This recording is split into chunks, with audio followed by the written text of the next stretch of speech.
میں نے کہا نا مومن کے لیے اگر ایک طرف مصیبت کا راستہ ہو اور ایک طرف گناہ کا راستہ ہو معصیت کا، تو مومن مصیبت کا راستہ اختیار کر لیتا ہے لیکن گناہ کا راستہ اختیار نہیں کرتا۔ یوسف علیہ السلام کے سامنے دو راستے تھے۔ یا بادشاہ مصر کی بیوی نے کہا کہ اگر اس نے میری بات نہیں مانی تو اس کو سخت سے سخت سزا دلواؤں گی یا جیل کے اندر سڑے گا۔ یوسف علیہ السلام کے پاس دو ہی راستے تھے۔ ایک راستہ یہ تھا کہ بادشاہ کی بیوی کی بات مان لیں اور جو وہ کہہ رہی ہے اس کی مرضی کو پورا کر دیں۔ اگر ایسا کر لیتے، بادشاہ کی بیوی کی بات مان لیتے تو پانچوں انگلی گھی میں تھی۔ بادشاہ کی بیوی ان کو بچاتی بھی، بادشاہ کی بیوی ان کا خیال بھی رکھتی، بادشاہ کی بیوی ان کو تنہائی کا موقع بھی دیتی، بادشاہ کی بیوی ان کی عزت و تکریم بھی کرتی، بادشاہ کی بیوی ان کو اچھی طریقے سے ان کی حفاظت بھی کرتی، سب کچھ کرتی، اور جو وہ چاہتے وہ ان کو ملتا رہتا۔ لیکن یہ راستہ گناہ کا راستہ تھا، یہ راستہ معصیت کا راستہ تھا۔ اب دوسرا راستہ یوسف علیہ السلام کے سامنے یہ تھا کہ میں اس غلط راستے پر نہیں چلوں گا۔ تو وہ عورت کہہ رہی ہے میں جیل میں ڈلوا دوں گی، میں سخت سے سخت سزا دلواؤں گی۔ تو یوسف علیہ السلام نے یہ راستہ پسند کر لیا اور نظریں آسمان پہ ڈالی اور فرمایا الہ العالمین، اے میرے پروردگار، بادشاہ مصر کی بیوی نے یہ ٹھان لیا ہے کہ میں اس کے ساتھ غلط کام کروں، اور وہ یہ بھی کہہ رہی ہے اگر اس نے میری بات نہ مانی تو میں اس کو سزا دلواؤں گی اور جیل میں ڈلوا دوں گی۔ رب السجن احب الی مما یدعوننی الیہ، اے میرے پروردگار، اے میرے اللہ، اے میرے رب، مجھے جیل میں جانا زیادہ پسند ہے۔ رب السجن احب الی مما یدعوننی الیہ، اے اللہ مجھے جیل زیادہ محبوب ہے، مجھے جیل میں جانا زیادہ پسند ہے بنسبت اس کے جس برے کام کی طرف یہ عورتیں مجھے بلا رہی ہیں اور بادشاہ مصر کی بیوی مجھے چاہ رہی ہے۔ اس کام کے کرنے سے بہتر اور زیادہ اچھا میرے لیے یہ ہے کہ میں جیل میں چلا جاؤں۔ وَإِلَّا تَصْرِفْ عَنِّي كَيْدَهُنَّ أَصْبُ إِلَيْهِنَّ، اے ہمارے پروردگار، اے ہمارے رب، اگر تو نے مجھے ان کی چالوں سے نہ بچایا، اے اللہ اگر تو نے مجھے ان کی چالوں سے میری حفاظت نہ کی۔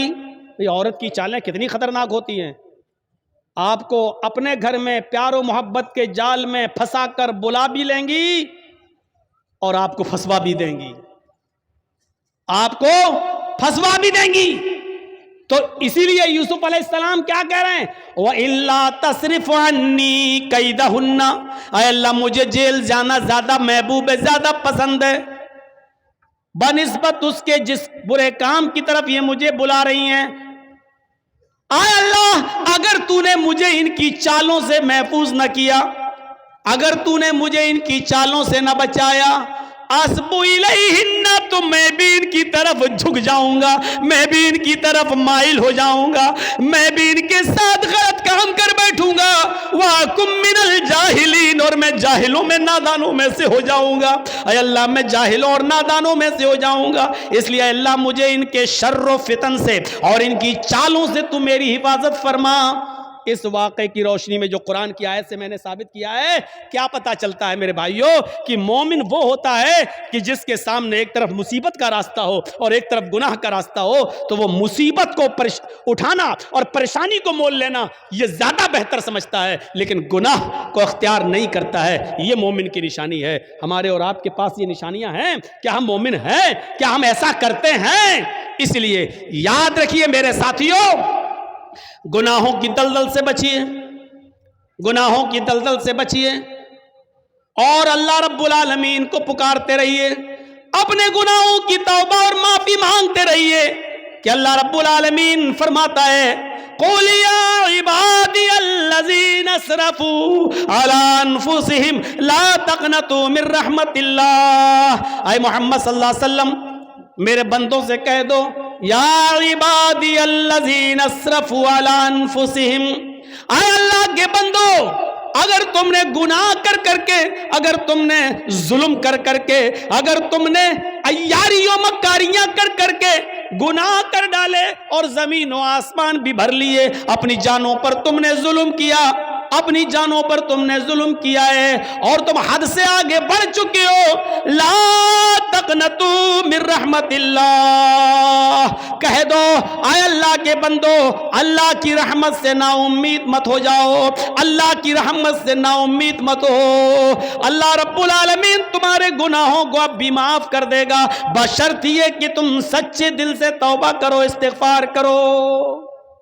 میرے بھائیوں یاد رکھیے گا، میں نے خطبہ مسنونہ کے بعد جو آیت پڑھی ہے وہ اسی سے متعلق ہے، توبہ اور استغفار سے۔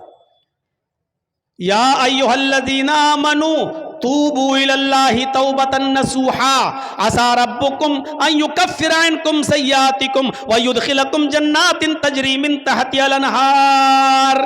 اللہ رب العالمین کیا فرما رہا ہے؟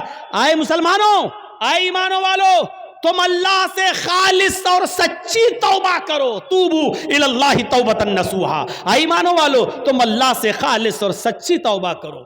خالص اور سچی توبہ کیا ہوتی ہے؟ توبۃ نصوحا کیا ہوتی ہے؟ توبہ کے مفہوم میں یہ دو چیزیں شامل، تین چیزیں شامل ہیں۔ اگر کوئی آدمی اللہ سے توبہ کرتا ہے اور یہ تین چیزیں اس کی توبہ میں شامل نہیں ہیں تو وہ توبہ نہیں ہے۔ کوئی گناہ ہو گیا، اللہ توبہ توبہ توبہ توبہ توبہ، یہ توبہ نہیں ہے۔ بہت سے لوگوں کو آپ نے دیکھا ہوگا کوئی گناہ کر بیٹھے، توبہ توبہ توبہ، یہ توبہ نہیں ہے۔ توبۃ نصوحا میں تین چیزیں شامل ہیں۔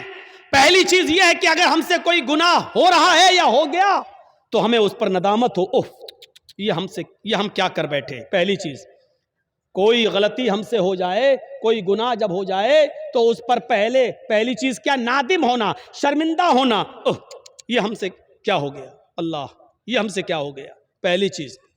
اور دوسری چیز، جو گناہ ہم کر رہے ہیں اسی وقت اس کو چھوڑ دیں۔ مان لیجئے شراب پی رہے ہیں، 2 ہی گھونٹ پیے تھے، ہٹا یہ مجھ سے کیا ہو گیا، توبہ توبہ استغفر اللہ، یہ کیا ہو گیا، یہ تو حرام چیز ہے۔ پہلی چیز شرمندگی، اور دوسری اب نہ پیئیں، فوراً چھوڑ دیں، دور کر دیں، ترک گناہ فوراً اسی وقت۔ اور تیسری چیز اس میں کیا شامل ہے؟ اے اللہ بہت بڑا جرم ہو گیا، اے اللہ میں وعدہ کرتا ہوں کہ آئندہ کبھی شراب کو ہاتھ نہیں لگاؤں گا، آئندہ کبھی میں اس گناہ کو نہیں کروں گا۔ یہ تین چیزیں سمجھ لیا نا؟ پہلی چیز شرمندگی ہو، اللہ یہ مجھ سے کیا ہو گیا۔ دوسری چیز، اس غلطی کو، اس گناہ کو فوراً چھوڑ دو، اگر کر رہے ہو تو اسی وقت ترک کر دو، اب نہ کرو، اسی وقت چھوڑ دو۔ اور تیسری چیز، آئندہ مستقبل میں، فیوچر میں پھر کبھی وہ غلطی نہ کرنے کا عزم اور ارادہ بھی پکا ہو کہ اب آئندہ ہم یہ گناہ نہیں کریں گے۔ یہ تین چیزیں جب تک ہماری توبہ میں شامل نہیں ہوں گی میرے پیارے ساتھیوں، ہماری توبہ نہیں ہوگی۔ توبہ تو ہے لیکن توبۃ نصوحا نہیں ہے۔ اللہ نے فرمایا یا ایھا الذین آمنوا توبوا الی اللہ توبۃ نصوحا، اے ایمانوں والو تم اللہ سے توبہ کرو سچی اور خالص۔ جب تم سچی اور خالص توبہ کرو گے تو عسیٰ ربکم ان یکفر عنکم سیئاتکم، تو اللہ تمہارے گناہوں کو مٹا دے گا۔ عسیٰ ربکم ان یکفر عنکم سیئاتکم، تو اللہ تمہارے گناہوں کو مٹا دے گا۔ ویدخلکم جنات تجری من تحتها الانہار، جب تم خالص اللہ سے سچی توبہ کرو گے تو اللہ تمہیں ایسی جنتوں میں داخل کر دے گا جس کے نیچے نہریں بہہ رہی ہوں گی، جس کے نیچے نہریں جاری ہوں گی۔ توبہ کون کرتا ہے؟ مسلمان۔ توبہ کون کرتا ہے؟ مومن۔ کیونکہ اللہ تبارک و تعالیٰ نے انسان کو دونوں صلاحیتیں دے کر بھیجا ہے۔ آج میں تمہیں ایک ایسی چیز بتلا رہا ہوں، اس کو اگر سمجھ لیا تو بہت کچھ سمجھ لو گے۔ اللہ نے انسان کو دونوں صلاحیتیں دے کر بھیجا ہے۔ اللہ نے انسان کو اچھے کام کرنے کی صلاحیت بھی دی ہے اور اللہ نے انسان کو برے کام کرنے کی صلاحیت بھی دی ہے۔ انسان کو اچھے کام کرنے کی طاقت بھی دی ہے اور برے کام کرنے کی بھی طاقت دی ہے۔ اللہ نے انسان کو نیکیاں کرنے کی بھی صلاحیت دی ہے اور گناہ کی بھی صلاحیت دی ہے۔ ہاں، اور گناہ کرنے کی صلاحیت دی ہے تو گناہوں سے بچنے کی بھی صلاحیت دی ہے۔ انسان نیکیاں کر سکتا ہے تو برائی بھی کر سکتا ہے، دونوں صلاحیتیں ہیں۔ انسان برائیاں کر سکتا ہے تو برائیوں سے بچا بھی سکتا ہے اپنے آپ کو. یہ دونوں صلاحیتیں دے کر اللہ تعالیٰ نے انسان کو بھیجا ہے. یہ صلاحیت اللہ نے فرشتوں کے اندر نہیں رکھی ہے. اللہ نے فرشتوں کو صرف نیکیاں کرنے کی صلاحیت دی ہے, گناہ کرنے کی صلاحیت فرشتوں کے پاس نہیں ہے. کسی فرشتے سے کہو جوا کھیل کے دکھاؤ تو کوئی فرشتہ جوا نہیں کھیل سکتا. کسی فرشتے کو کبھی آپ نے سنا ہے کہ اس نے شراب پی؟ نہیں پی سکتا. کیوں؟ کیونکہ اللہ تعالیٰ نے فرشتوں کو گناہ کرنے کی صلاحیت دی ہی نہیں ہے. اللہ نے انسان کو گناہ کرنے کی بھی صلاحیت دی اور نیکی کرنے کی بھی صلاحیت دی, اور یہی انسان کا کمال ہے. کمال جانتے ہو؟ انسان کے مکمل ہونے کی دلیل یہی ہے. فرشتے مکمل نہیں ہیں, انسان مکمل ہے. اسی لیے اللہ تعالیٰ نے انسان کا درجہ فرشتوں سے بھی بلند رکھا ہے. بلند, فرشتوں سے بھی بلند رکھا ہے. کیوں؟ کیونکہ فرشتوں نے اللہ کو دیکھا, فرشتوں نے جنت دیکھی, فرشتوں نے جہنم دیکھی. فرشتوں نے تو جنت جہنم دیکھی ہے. اگر وہ اللہ کی ہر وقت عبادت کرتے ہیں تو یہ کوئی کمال نہیں ہے. کمال تو یہ ہے کہ ہم نے اور آپ نے اور مسلمانوں نے جنت نہیں دیکھی پھر بھی جنت میں جانے کی خواہش, جہنم نہیں دیکھی پھر بھی جہنم سے بچنے کی خواہش, جہنم نہیں دیکھی پھر بھی دعا کرتے ہیں ربنا آتنا فی الدنیا حسنۃ وفی الآخرۃ حسنۃ وقنا عذاب النار. اے اللہ ہم کو دوزخ کے عذاب سے بچا لے. ہم نے اور آپ نے دوزخ جہنم نہیں دیکھی پھر بھی یہ دعا کرتے ہیں ربنا اصرف عنا عذاب جہنم ان عذابها کان غراما. اے اللہ جہنم کا عذاب ہم سے پھیر دے, جہنم کا عذاب ہم سے ہٹا لے. ان عذابها کان غراما, تیرا عذاب بہت ہی زیادہ سخت اور چمٹنے والا ہے. یہ ہمیں اور آپ کو یہ دعا کرنا پڑتی ہے. کیوں؟ حالانکہ جہنم دیکھی نہیں ہے. ایک بوڑھا آدمی ہے اور وہ اندھا ہے. ایک اندھا آدمی جا رہا ہے اور راستے سے خوبصورت لڑکی چلی آ رہی ہے, خوبصورت حسین و جمیل, بلا کی حسین و جمیل. لیکن ایک اندھا نوجوان جا رہا ہے, اس بیچارے کو لڑکی دکھائی نہیں دے رہی ہے. اس میں اس اندھے کا کیا کمال ہے؟ اب وہ اندھا اس لڑکی کو دیکھ ہی نہیں پا رہا ہے, اس کے حسن و جمال کو دیکھ ہی نہیں پا رہا ہے, تو اس میں اندھے کا کیا کمال ہے؟ اگر اندھا اس لڑکی کو نہیں چھیڑتا ہے, یا اندھا اس لڑکی کے قریب نہیں جاتا ہے, یا اس لڑکی سے کچھ گفتگو نہیں کرتا ہے اور اس لڑکی کو نہیں دیکھ رہا, تو اس میں اندھے کا کیا کمال ہے بھائی؟ اس کو تو دکھتا ہی نہیں ہے. کمال تو اس نوجوان کا ہے جو پوری طریقے سے جوان ہو چکا ہے اور سامنے سے خوبصورت لڑکی آ رہی ہے, بلا کی حسینہ ہے. اس کی نظریں اٹھیں لیکن اس نے اپنے نگاہوں کو نیچا کر لیا, فوراً نگاہ کو جھکا لیا. باوجود اس کے کہ آنکھیں تھیں, باوجود اس کے کہ اس لڑکی کو دیکھ سکتا تھا, باوجود اس کے کہ یہ اس لڑکی سے باتیں کرنے پر قادر تھا, طاقت تھی اس کے پاس سب کچھ, لیکن اس کے باوجود اس نے اپنے آپ کو بچایا اور نظریں نیچی کر لی. یہ ہے انسان کا کمال کہ طاقت ہونے کے باوجود دیکھنے کی نہیں دیکھ رہا ہے. یہ ہے کہ اس لڑکی کے پاس جا سکتا تھا لیکن نہیں جا رہا ہے, طاقت ہونے کے باوجود اس اپنے آپ کو بچا رہا ہے. یہ ہے کمال میرے بھائیوں.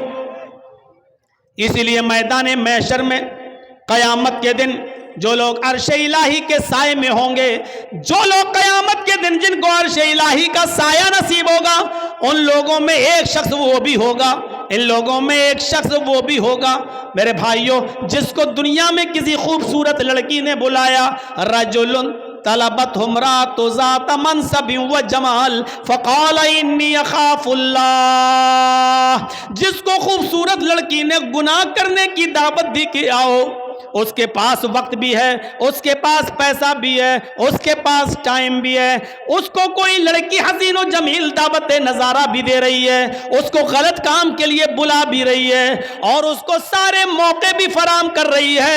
اس کے پاس بھی موقع, اس کے پاس بھی موقع, اس کے پاس بھی ٹائم ہی ٹائم, اس کے پاس بھی ٹائم ہی ٹائم.